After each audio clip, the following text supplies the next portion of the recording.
In 1756, long before cameras were supposed to exist, a man in Rome published images so precise, so eerily photographic, that modern architects can still measure stones from them. The shadows fall at mathematically correct angles. The cracks in the marble repeat across editions like frozen time. And the question refuses to die. How did Giovanni Battista Piranesi see the past with a machine that history says had not yet been invented? Rome, in the middle of the 18th century, was a city layered like a buried mind. Every street was a memory. Every ruin was a sentence broken in half. Travelers from Britain, France, and the American colonies arrived hungry for antiquity, sketchbooks under their arms, believing they were coming to study the past. Few realized that the past was studying them back. Piranesi arrived in this city not as a painter, but as a technician of vision. Born in 1720 in the Venetian Republic, he grew up surrounded by water, geometry, and engineering. Venice was not merely beautiful, it was mechanical. Locks, foundations driven into mud, optical illusions created by reflections and distance. This was a city that trained the eye to distrust appearances. Piranesi's family background placed him at the intersection of stone and calculation. His uncle was an architect.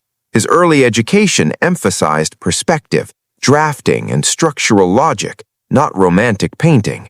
This mattered, because what Piranesi would later produce in Rome did not look like art as Europe understood it.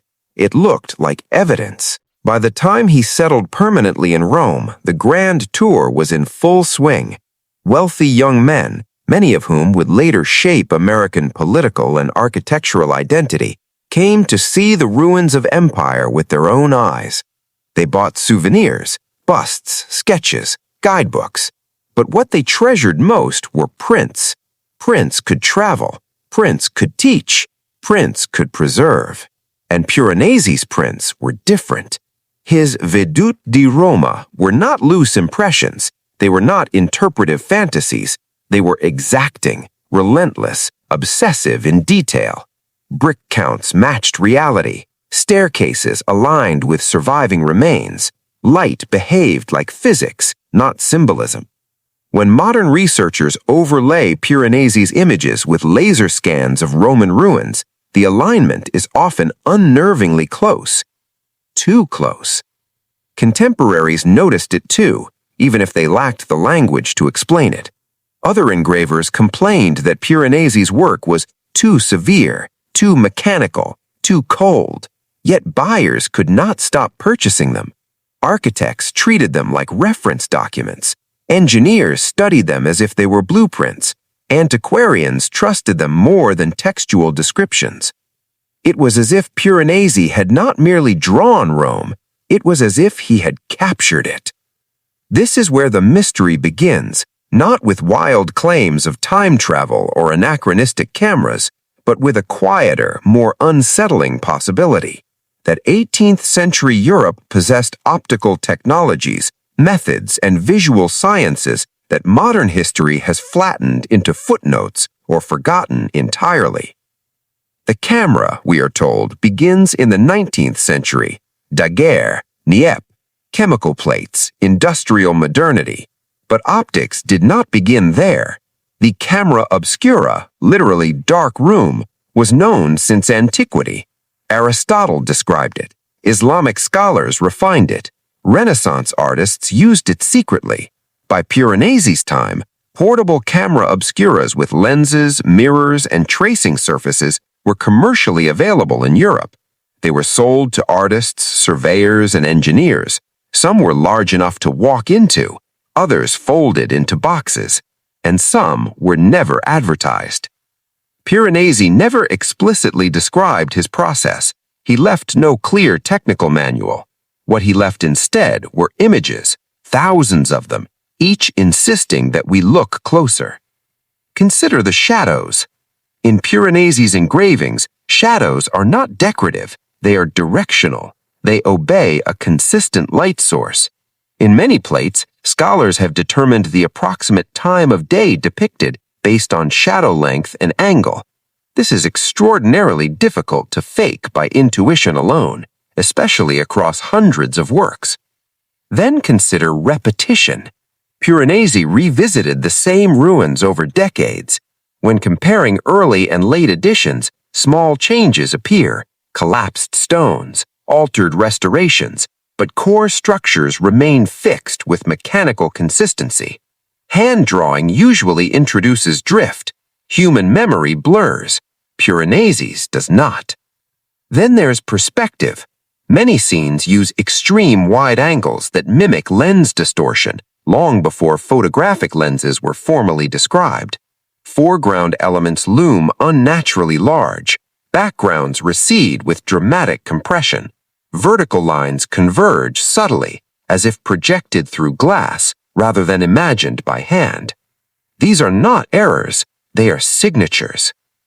American audiences often overlook how deeply Rome shaped the United States. Thomas Jefferson studied Roman architecture obsessively.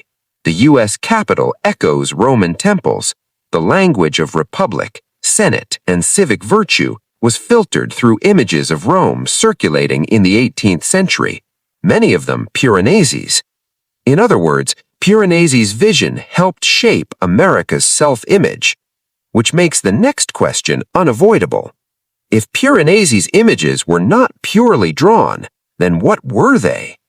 One possibility is simple but uncomfortable, that he used optical projection extensively, tracing reality with mechanical assistance, then enhancing it through engraving. This was not considered cheating at the time, it was considered advanced practice. But admitting this disrupts the romantic narrative of the lone artistic genius. Another possibility is more complex. 18th century Europe was a world of lost crafts, guild secrets, proprietary instruments, optical devices designed for military surveying, architecture, and espionage rarely entered public catalogs. Knowledge moved through apprenticeship, not textbooks. When a master died without a successor, entire techniques vanished. Piranesi was not merely an artist, he was an entrepreneur. He ran a workshop, he sold prints aggressively, he guarded his methods, and he was obsessed with ruins, not as nostalgia, but as data. His famous carceri d'invenzione, imaginary prisons, are often treated as fantasies, but their structural logic is sound. Staircases support weight, arches distribute forces correctly. These are not dreamscapes. They are impossible only in scale, not in physics. This suggests a mind trained to see space as an engineer sees it. Now imagine such a mind encountering optical projection. The camera obscura does not create images, it reveals them. Light enters a darkened space through a lens or aperture and projects the outside world onto a surface, inverted but accurate. With skill, an artist can trace this projection, capturing proportions impossible to judge by eye alone. By the 1700s, lenses had improved dramatically. Glassmaking in Venice and the Netherlands produced clarity unimaginable in earlier centuries. Compound lenses existed. Adjustable focal lengths existed. What did not exist, at least officially, was chemical fixation. But fixation is not the same as capture. If Piranesi used projected images as a base, then his engravings are not photographs in the modern sense, but they are not purely drawings either. They are something in between, optical transcriptions, a forgotten category. And yet, there are anomalies even this explanation struggles to answer. Some plates show vantage points that are physically impossible without elevation equipment not documented at the time. Others depict ruins with clarity that would require prolonged stillness, despite Rome being a crowded, living city. Which leads to a more provocative line of inquiry. What if Piranesi sometimes worked at night? Night changes cities. Crowds vanish. Light becomes controllable. Torches, lanterns, and reflected illumination can isolate structures. Long exposure, though not chemical, becomes possible through patient observation and projection. We know Piranesi suffered from insomnia. Letters suggest obsessive work habits. He often complained of exhaustion, of Rome haunting his dreams. What if those dreams were not metaphorical? What if Piranesi spent nights alone with ruins, capturing them in silence, using light, glass, and geometry to preserve what daylight erased? The 18th century was not naive, it was experimental. It existed between alchemy and chemistry, between astrology and astronomy. Many technologies we consider modern were gestating, unnamed, unclassified. And history has a habit of simplifying what it cannot easily label. For American audiences raised on clean timelines, Stone Age, Bronze Age, Industrial Age, this is unsettling. It suggests